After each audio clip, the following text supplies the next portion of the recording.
बहुत से स्टूडेंट्स की तरफ से ये रिक्वेस्ट आई कि उनको एमसीक्यूज़ के आंसर्स तो मिल जाते हैं, लेकिन उन आंसर्स को अंडरस्टैंड करने में काफ़ी कन्फ्यूजन होती है, तो उन आंसर्स की एक्सप्लेनेशन भी दी जाए। तो ये सीरीज़ आपके लिए है, जिसके अंदर आपको ना सिर्फ सॉल्व एमसीक्यूज़ करवाए जा रहे हैं, बल्कि साथ में इजी एक्सप्लेनेशन भी दी जा रही है, ताकि उन आंसर्स को ईजिली आप अंडरस्टैंड कर सकें। और आज के इस ट्यूटोरियल के अंदर आपको ECO 302 principles of micro economics के मिड टर्म की प्रिपरेशन के लिए सॉल्व एमसीक्यूज़ करवाए जा रहे हैं इजी एक्सप्लेनेशन के साथ। तो शुरू करते हैं आज के इस ट्यूटोरियल को। सबसे पहले है कि micro economics studies. Micro economics में स्टडी किया जाता है इनमें से किसको? The answer is individual units. पूरी इकोनॉमी की बात नहीं होती, सिर्फ इसमें इंडिविजुअल करते हैं, इसलिए ये माइक्रो है, छोटे उस पे लेवल पे, यानी कि so it studies individual consumers, firms and market. इसमें स्टडी करते हैं इंडिविजुअल कंज्यूमर्स को, फर्म्स को भी, और जो मार्केट्स होती हैं वो।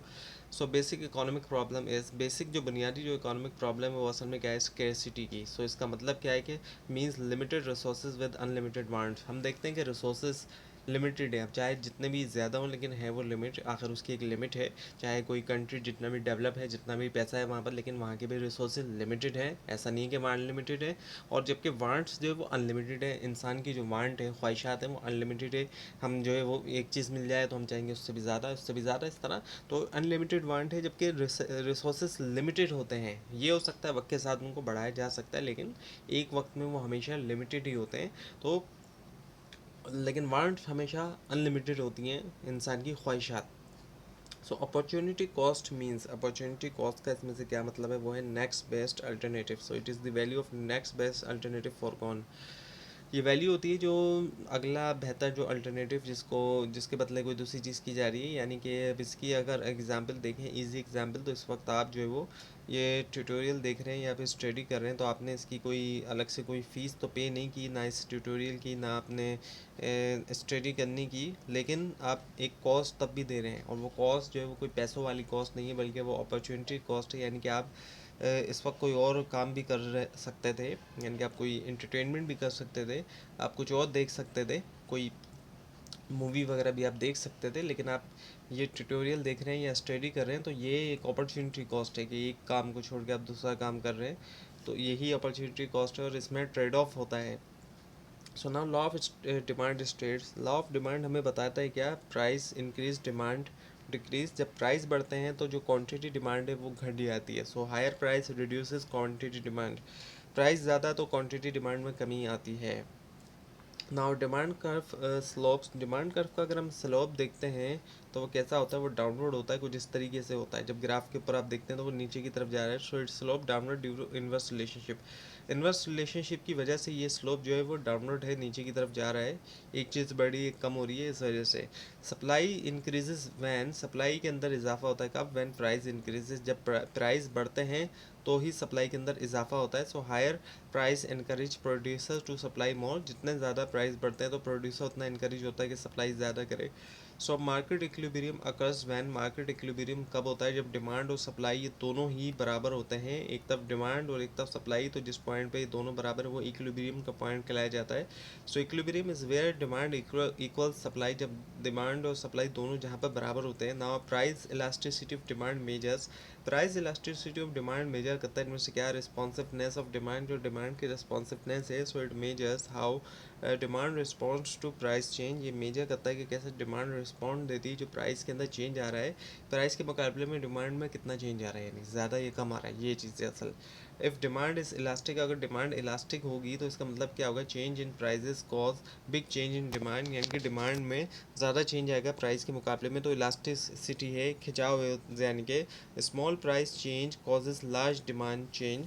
सो प्राइस में तो चेंज आएगा लेकिन कम, लेकिन डिमांड में ज़्यादा चेंज आएगा, इसको हम कहते हैं इलास्टिक डिमांड। अब ये कि perfectly in elastic demand elasticity, जो परफेक्टली इन इलास्टिक डिमांड की इलास्टिसिटी है वो क्या है? यहाँ पर इन इलास्टिक की बात हो रही है, the answer is zero. So quantity does not change with price. इसमें यही कि क्वांटिटी फिर प्राइस के साथ चेंज नहीं होती। अब ये कि यूटिलिटी मीन्स, यूटिलिटी का इनमें से क्या मतलब है? The answer is satisfaction. Utility is satisfaction from consumption. अब कंज्यूम कर रहे हैं किसी भी प्रोडक्ट को, किसी चीज़ को, उससे जो सेटिस्फैक्शन मिल रही है वो यूटिलिटी है ना। मार्जिनल यूटिलिटी इज़, मार्जिनल क्या है? एक्स्ट्रा। जब वर्ड मार्जिनल होता है इसका मतलब होता है एक्स्ट्रा, तो इसका मतलब ये कि extra satisfaction. So additional satisfaction from one more unit. एक एक्स्ट्रा यूनिट से जो एक्स्ट्रा सेटिस्फैक्शन मिल रही है वो मार्जिनल यूटिलिटी होती है। Now law of diminishing marginal utility states, law of diminishing marginal utility बताता है क्या? Utility decreases after some point. कुछ वक्त के बाद यूटिलिटी के अंदर कमी आती जाती है। So each extra unit gives less satisfaction. हर एक्स्ट्रा यूनिट से हमें कम सेटिस्फेक्शन जो मिलती है, यानी कि हर एक्स्ट्रा। अब जैसे कि बिस्किट हम खाते हैं, पहला जो बिस्किट है हमें बहुत ज़्यादा सेटिस्फेक्शन देगा, लेकिन दूसरा उससे थोड़ी कम देगा, तो एक्स्ट्रा जो सेटिस्फेक्शन होगी आने वाले बिस्किट्स की वो कम होती चली जाएगी। यही law of diminishing marginal utility है। ना शॉर्ट रन मीन्स, अब शॉर्ट रन का मतलब इनमें से क्या है? The answer is some input fix. कुछ इनपुट ऐसे होते हैं जो कि फिक्स होते हैं शॉर्ट रन में। At least one factor is fixed in short run. एक फैक्टर जो है, जो फैक्टर्स हैं वो कोई एक तो एटलीस्ट फिक्स होगा शॉर्ट रन के अंदर, तमाम वेरिएबल नहीं होंगे। अब ये क्या production function shows, production function क्या शो करता है? Input output relation. So it shows relationship between input और आउटपुट। इनपुट से आउटपुट निकलता है तो इन दोनों का आपस में क्या ताल्लुक है? ये प्रोडक्शन फंक्शन शो कर रहा है। Now marginal product is, marginal product क्या है? Extra output from one input. Extra marginal जब बात करें मैं एक्स्ट्रा, तो ये एक्स्ट्रा आउटपुट जो एक्स्ट्रा वन इनपुट से मिल रहा है। सो additional output from one more unit of input. या एडिशनल जो आउटपुट मिल रहा है एक एक्स्ट्रा यूनिट से इनपुट के। नाउ फिक्स कॉस्ट, अब फिक्स कॉस्ट इनमें से क्या डज नॉट चेंज, ऐसी कॉस्ट जो चेंज नहीं होती, सो इट रिमेन कांस्टेंट। अब इस ये जो है अपनी जगह पर बरकरार रहती है, जितनी भी प्रोडक्शन हो रही है उससे फ़र्क नहीं पड़ता है इसको। अब जैसे कि रेंट है, रेंट अपनी जगह पर सेम रहेगा बिल्डिंग का, चाहे वो जितना भी काम करें। वेरिएबल कॉस्ट की हम बात करें, चेंजेस विद आउटपुट, अब इसमें फ़र्क पड़ता है। चेंजेस विद प्रोडक्शन लेवल, तो इसकी बहुत कॉमन मिसाल जो है वो रॉ मटेरियल है। और उसके बाद ये कि टोटल कॉस्ट बराबर है किसके? Fix plus variable cost. Fixed और वेरिएबल दोनों कॉस्ट आती है। So total cost is sum of fix and variable cost. जब हम फिक्स्ड और वेरिएबल कॉस्ट दोनों को मिलाते हैं तो वहाँ पर हमारे पास जो है टोटल कॉस्ट निकल के आ जाती है। Now marginal cost is, marginal cost क्या है? Extra cost of one unit. एक एक्स्ट्रा यूनिट की जो एडिशनल कॉस्ट आती है वो मार्जिनल कॉस्ट है। Additional cost of producing one more unit, जो एक्स्ट्रा कॉस्ट दे रहे हैं एक ज़्यादा यूनिट बनाने के लिए, वो मार्जिनल कॉस्ट आ जाती है। Now perfect competition has, perfect competition में इनमें से क्या है? मेनी बायर्स एंड सेलर्स, बहुत से बायर्स और सेलर्स होते हैं। ऐसी मार्केट जहाँ पर हम देखते हैं कि कई सारे बायर्स भी मौजूद हैं और सेलर्स भी हैं। So many firms compete in the market, कई सारी फर्म्स एक दूसरे का मुकाबला कर रही हैं मार्केट के अंदर। ना मोनोपली मीन्स, अब मोनोपली का मतलब क्या है? The answer is single seller. एक ऐसी मार्केट जहाँ पर सिंगल सेलर, अलहदा एक सेलर जो वो बैठा हुआ है, मौजूद है। जैसे कि हमारे यहाँ पर हम देखते हैं कि इलेक्ट्रिसिटी के अंदर सिर्फ एक ही कंपनी को इजाज़त होती है बेचने की। So one firm dominates the market, सिर्फ एक ही फर्म जो है वो मौजूद है और जो डोमिनेट कर रही है मार्केट को, तो वो जो है मोनोपली खिलाई जाती है। हमारे यहाँ पे जैसे इलेक्ट्रिसिटी की फर्म्स हैं, सिर्फ एक ही कंपनी जो है वो इलेक्ट्रिसिटी सेल कर सकती है। उसके बाद ये कि मोनोपोलिस्टिक कंपटीशन है। अब जो मोनोपोलिस्टिक कंपटीशन होता है इसमें क्या होता है? डिफरेंशिएटेड प्रोडक्ट्स, मुख्तलिफ जो प्रोडक्ट्स होती हैं। So firm sell similar but differentiated goods, similar तो हैं लेकिन जो डिफरेंशिएट होती हैं उनमें फ़र्क होता है, कुछ ना कुछ फ़र्क पाया जाता है। अब ये कि total revenue is equals to, total revenue जो बराबर इनमें से किसके? Price multiply by quantity. जब प्राइस को हम क्वांटिटी से मल्टीप्लाई कर देते हैं, so revenue is price multiplied by quantity, यानी कि टोटल जो इनकम है वो तब निकाली जाएगी जब हम अपने प्राइस को हम क्वांटिटी सोल्ड से मल्टीप्लाई कर देंगे। जैसे सपोज़ 100 रुपीज़ की कोई चीज़ है और उसके 10 यूनिट सोल्ड किए गए, सो 100 मल्टीप्लाई बाय 10 1000 आएगा। इस तरीके से वो हमारा रेवेन्यू है, इनकम है। ना एवरेज रेवेन्यू इज़, अब एवरेज रेवेन्यू किस तरीके से, वो क्या है इनमें से? टोटल रेवेन्यू पर यूनिट के हिसाब से जो टोटल रेवेन्यू होता है वो होता है। So revenue per unit of output, per unit of output के हिसाब से जो रेवेन्यू है। So marginal revenue is extra revenue from one unit. एक एक्स्ट्रा जो इनकम मिल रही है उसको मार्जिनल रेवेन्यू कहते हैं। So additional revenue from selling one more unit, यानी कि एक ज़्यादा यूनिट बेचने से जो एक्स्ट्रा हमें इनकम मिल रही है, रेवेन्यू मिल रहा है, वो मार्जिनल रेवेन्यू कहलाया जाता है। Now economic efficiency means, economic efficiency का मतलब क्या है? मैक्सिमम आउटपुट का होना। एफिशिएंट यूज़ ऑफ रिसोर्सेज, यानी कि रिसोर्सेज का इस तरीके से इस्तेमाल किया जा रहा है कि कम से कम इनपुट से ज़्यादा आउटपुट हासिल किया जा रहा है, रिसोर्सेज को वेस्ट नहीं किया जा रहा। उसके बाद ये कि प्राइस सीलिंग इसमें से क्या है, वो है मैक्सिमम प्राइस, यानी कि जो छत है, सीलिंग छत होती है और फ्लोर जो है वो नीचे का हिस्सा होता है। तो जो ऊपर जो है, जो मैक्सिमम है छत होती है, सीलिंग। तो गवर्नमेंट सेट मैक्सिमम प्राइस, किसी भी चीज़ के मैक्सिमम प्राइस जो वो गवर्नमेंट जो वो सेट कर देती है, वो प्राइस सीलिंग कहलाई जाती है कि इससे ऊपर प्राइस जो है वो नहीं जाने चाहिए। एंड प्राइस फ्लोर, अब उसी का अपोजिट आ गया। So price floor is what, minimum price. जो फ्लोर होता है आप देखते हैं कि वो नीचे का होता है। So government sets minimum price भी गवर्नमेंट सेट करती है, और ये ज़्यादातर सेट की जाती है सैलरी, लेबर की जो एक वर्किंग की प्राइस है, वो एक उसकी सैलरी होती है या वेजेस होती है, तो गवर्नमेंट सेट कर देती है कि मिनिमम इतनी वेज या इतनी जो वो सैलरी जो वो पे की जाएगी वर्कर्स को ना। इन्फ्लेशन अफेक्ट्स, इन्फ्लेशन यानी कि जो महंगाई है वो असर डालती है इनमें से किसके ऊपर, प्राइसेस के ऊपर। हम देखते हैं कि जब महंगाई बढ़ती है तो प्राइस बढ़ जाती है। सो inflation increases general price level.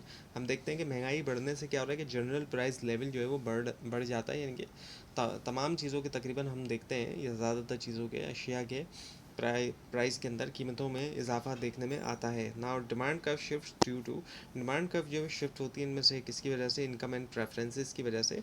Income और जो प्रेफरेंस है लोगों की, so non price factors shift demand curve. Non price जो फैक्टर्स हैं, ऐसे फैक्टर्स जो कि प्राइस वाले नहीं होते, उनकी वजह से डिमांड कर्व शिफ्ट हो जाता है। एक तो ये कि डिमांड कर्व जो है वो डाउनवर्ड है, लेकिन जो शिफ्ट उसमें आ रहा है वो नन प्राइस की वजह से। प्राइस की वजह से क्या होगा कि डिमांड कर्व अपनी जगह पर रहेगा, लेकिन प्राइस से कुछ इस तरीके के इफेक्ट हमें देखने में आएंगे। लेकिन जब प्राइस के अलावा कोई और फैक्टर्स होंगे तो वो पूरा का पूरा डिमांड कर्व को शिफ्ट कर देगा। नाउ सब्सटीट्यूट गुड्स आर, अब जो सब्सटीट्यूट गुड्स होते हैं वो क्या होते हैं, रिप्लेस ईच अदर, एक दूसरे की जगह इस्तेमाल किया जा सकता है, उनको रिप्लेस किया जा सकता है। Substitute goods are those which can be used in place of other like tea and coffee. तो ये ऐसे गुड्स हैं जो एक दूसरे की जगह इस्तेमाल होते हैं, जैसे कि टी की जगह कॉफ़ी है, और हम देखते हैं कि हमारे यहाँ पे लोग मार्जरीन का इस्तेमाल कर रहे हैं बटर की जगह, क्योंकि बटर जो है वो बहुत कम मिलता है, या फिर मिलता भी है तो वो एक्सपेंसिव होता है, तो वो मार्जरीन का इस्तेमाल लोग कर रहे होते हैं बटर की जगह पे, तो वो भी सब्सटीट्यूट के अंदर आता है। और टी की जगह कॉफ़ी का भी लोग इस्तेमाल जो है वो कर सकते हैं। इस तरह और भी बहुत से सब्सटीट्यूट हमें दिखाई देते हैं। Now complementary goods are, complementary goods क्या होते हैं, यूज टुगेदर, एक दूसरे के साथ इस्तेमाल होने वाले। सो ऐसे कंज्यूमर ये जो है कंज्यूम्ड होते हैं एक दूसरे के साथ, जैसे कि पेन के साथ इंक है, गाड़ी के साथ फ्यूल है, कार के साथ फ्यूल है, गाड़ी के साथ जो है फ्यूल का इस्तेमाल हो रहा है, पेन के साथ इंक का हो रहा है, फ़ोन के साथ चार्जर का हो रहा है। तो एक दूसरे के साथ इस्तेमाल होने वाले कॉम्प्लीमेंट्री गुड्स कहलाए जाते हैं। इन्फीरियर गुड्स डिमांड, अब जो इन्फीरियर गुड्स होते हैं, यानी कि ये ऐसे गुड्स होते हैं जो लो क्वालिटी के या जो पुराना कोई मॉडल है वो इसमें आ जाता है। सो डिक्रीजेज विद इनकम, इनकम के साथ डिक्रीज़ होती है जब इनकम बढ़ती है। ये अच्छा, ये एक ऐसी गुड्स है, when income increases demand for inferior goods decreases, income बढ़ने से इनकी डिमांड में कमी आ जाती है। Because people switch to better alternative, क्योंकि लोग बेहतर की तरफ जाते हैं, क्योंकि ज़ाहिर बात है जब लोगों की इनकम बढ़ती है तो लोग चाहते हैं कि वो बेटर क्वालिटी की प्रोडक्ट की तरफ जाएं, या फिर अगर किसी भी चीज़ का मॉडल है, कोई नए से नया ख़रीदा, फ़ोन है या गाड़ी है, वो नए से नया मॉडल ख़रीदना चाहते हैं, नए से नए शेप की गाड़ी ख़रीदना चाहते हैं। तो इन्फीरियर गुड्स की तभी डिमांड गिरती है जब लोगों की इनकम बढ़ती है। सो नॉर्मल गुड्स की डिमांड इंक्रीज विद इनकम, जब इनकम बढ़ती है तब। Demand for normal goods increases when consumer income increases, normal goods की डिमांड तब बढ़ जाती है जब इनकम बढ़ रही है। ये जो है नॉर्मल गुड्स वही हैं जो कि ऑब्सोलीट प्रोडक्ट नहीं है, लो क्वालिटी प्रोडक्ट नहीं है, वो इसमें आ जाती है। अब ये कि मार्केट डिमांड है, मार्केट डिमांड क्या है, total demand of all consumers, total जो डिमांड है तमाम कंज्यूमर्स की। So market demand is the total quantity demanded by consumer in the market at different places। तो ये टोटल क्वांटिटी डिमांड जो कंज्यूमर की तरफ से होती है मार्केट के अंदर मुख्तलिफ जगहों मुख्तलिफ प्राइजेस के ऊपर actually. So goods are called substitute when, goods को सब्सटीट्यूट कब कहते हैं, जब वो एक दूसरे को रिप्लेस कर सकें। So they can be use in place of one another, एक दूसरे की जगह पर इनका इस्तेमाल किया जा सकता है। अब ये कहता price when the price of a substitute goods increases, demand for original good, substitute good की अगर प्राइस बढ़ जाती है, ओरिजिनल गुड की डिमांड क्या होगी, वो भी इंक्रीज़ हो जाएगी। क्यों? Consumer switch from expensive substitute to relatively cheaper good, क्योंकि जब एक सब्सटीट्यूट की प्राइस बढ़ रही है तो लोग दूसरे की तरफ जाएंगे, इसीलिए दूसरी की डिमांड जो है, जो ओरिजिनल है उसकी बढ़ जाएगी क्योंकि वो सस्ता है, सो इंक्रीज़ होगी उसकी demand. Now complementary goods are demanded together because, अब कॉम्प्लीमेंट्री गुड एक दूसरे के साथ डिमांड होते हैं, क्यों? दे आर यूज जॉइंटली, एक दूसरे के साथ इस्तेमाल इनका किया जाता है। अब जैसे कि आपको बताया गया है कि फ़ोन और चार्जर है, एक दूसरे के साथ इस्तेमाल किया जा रहा है। अब एक ऐसा फ़ोन जिसके अंदर फास्ट चार्जिंग है, तो जो फास्ट चार्जर है उसकी भी डिमांड बढ़ेगी जब उस फ़ोन की डिमांड बढ़ेगी। So complement goods are consume together, जैसे कि कार और पेट्रोल हो गया, जितनी ज़्यादा कारें गाड़ियाँ वगैरह बिकेंगी उतनी ही ज़्यादा हम देखते हैं कि पेट्रोल की या दूसरा जो भी फ्यूल इस्तेमाल हो रहा है उसकी डिमांड बढ़ती है। Now if income increases demand for inferior goods, income बढ़ने से इन्फीरियर गुड्स की डिमांड क्या होती है, घटती है, क्योंकि ये लो क्वालिटी के या ऑब्सोलीट प्रोडक्ट होती है, पुराने मॉडल की चीज़ होती है, जैसे कि पुराने मॉडल की गाड़ियाँ हैं, पुराने शेप की गाड़ियाँ हैं, इस तरह से, या पुराने मॉडल के फ़ोन हो गए, इस तरह से। So people shift to better quality goods at as income rises, जब इनकम बढ़ी तो लोग चाहेंगे कि हम बेटर क्वालिटी के प्रोडक्ट जाएँ की तरफ जाएँ। Now normal good shows, normal good क्या शो करते हैं, पॉजिटिव इनकम इफेक्ट शो करते हैं। So demand increases with income increases, positive क्यों है, दोनों ही एक साथ बढ़ रहे हैं, जब इनकम बढ़ रही है तो डिमांड भी इनकी बढ़ रही है। And market demand curve is obtain by, market demand curve किस तरीके से बनाया जाता है, एडिंग क्वांटिटीज़ हॉरिजॉन्टली, क्वांटिटीज़ को हॉरिजॉन्टली ही हम ऐड करते हैं। Market demand is horizontal summation of individual demands, market demand horizontally तौर पे सम करना है इंडिविजुअल डिमांड्स को। Now demand curve shift right due to, right की तरफ अगर डिमांड कर्व जो है वो शिफ्ट कर रहा है तो वो क्यों कर रहा है, इंक्रीज़ इन इनकम, इनकम बढ़ने की वजह से। Higher income increases demand for normal good, higher income increase करती है डिमांड नॉर्मल गुड्स के लिए। Now a movement along demand curve is caused by, जो मूवमेंट होती है डिमांड कर्व के अंदर वो किस सबब से होती है, प्राइस चेंज की वजह से। तो वो कुछ इस तरीके से, अब ये डिमांड कर्व है लेकिन ये इस तरीके से जो है वो प्राइस चेंज की वजह से कुछ इस तरीके की मूवमेंट हमें दिखाई देती है। So only on price causes movement along the curve, अब कर्व चेंज नहीं हो रहा, आप देखते हैं कि जब कर्व चेंज नहीं है, प्राइस बढ़ने घटने से कर्व अपनी जगह पर मौजूद है, लेकिन कर्व में ऊपर या नीचे जाना है तो ये जो है वो प्राइस चेंज की वजह से हो रहा है, लेकिन जो शिफ्ट आएगा वो दूसरे फैक्टर्स की वजह से होता है। If two goods have zero elasticity of demand greater than zero, then they are, अगर दो गुड्स जो है उनकी क्रॉस इलास्टिसिटी ऑफ डिमांड जो है ज़ीरो से ज़्यादा है तो वो क्या है, इनमें से वो हैं सब्सटीट्यूट्स होते हैं। So positive cross elasticity indicate substitute relationship, जो पॉजिटिव क्रॉस इलास्टिसिटी है वो इंडिकेट करती है सब्सटीट्यूट रिलेशनशिप को। अब ये कि cross elasticity is negative goods are, cross elasticity negative अगर है, गुड्स क्या हैं, कॉम्प्लीमेंट है एक दूसरे के, negative relation means complement goods, यानी कि एक दूसरे के साथ उनका इस्तेमाल किया जाए। Now demand is set to be inelastic, when demand को इन इलास्टिक कहेंगे कब, when demand changes very little, demand जो है चेंज होती है बहुत कम। So quantity demand is not very responsive to price, तो वो रिस्पॉन्सिव नहीं होती प्राइस के मुताबिक, यानी कि जो प्राइस है वो ज़्यादा उसमें देखने में आती है चेंजेस। अब लॉ ऑफ डिमांड मीन्स, अब लॉ ऑफ डिमांड का इनमें से क्या मतलब है, वो है कि अदर फैक्टर्स रिमेन कांस्टेंट, दूसरे फैक्टर कांस्टेंट रहते हैं। So ceteris paribus all factor other factors constant is required, यानी कि तमाम दूसरे जो फैक्टर्स हैं उनमें कोई चेंज देखने में नहीं आता। Now income elasticity of demand measures, income elasticity of demand measure करता है इनमें से क्या, रिस्पॉन्सिवनेस ऑफ क्वांटिटी डिमांडेड, जो रिस्पॉन्सिवनेस है क्वांटिटी डिमांडेड की, income elasticity shows how quantity demanded change with when consumer income changes, income elasticity इस बात को दिखाता है कि कैसे क्वांटिटी डिमांड चेंज होती है जब कंज्यूमर की इनकम चेंज हो रही है, यानी कि कंज्यूमर की इनकम चेंज होने में क्वांटिटी डिमांड में क्या फ़र्क पड़ रहा है। Now in perfect competition firms are, perfect competition में फ़र्म क्या है, प्राइस टेकर है, कोई भी फर्म प्राइस जो है वो खुद से सेट नहीं कर सकती। So in perfect competition individual firms can not influence price and must accept the market price, इनको मार्केट प्राइस को ही एक्सेप्ट करना होता है। तो ये था आज का ट्यूटोरियल, आपको इस बारे में कोई क्वेश्चन है खास तो बस में कोई मिस्टेक दिखाई दे ज़रूर हाईलाइट कीजिए, और इस पूरी सीरीज़ को देखने के लिए और फाइनल टर्म एग्जाम्स की प्रिपरेशन के लिए इस चैनल को सब्सक्राइब कीजिए, बेल आइकन के ऊपर क्लिक कीजिए। Thanks for watching this video and best of luck.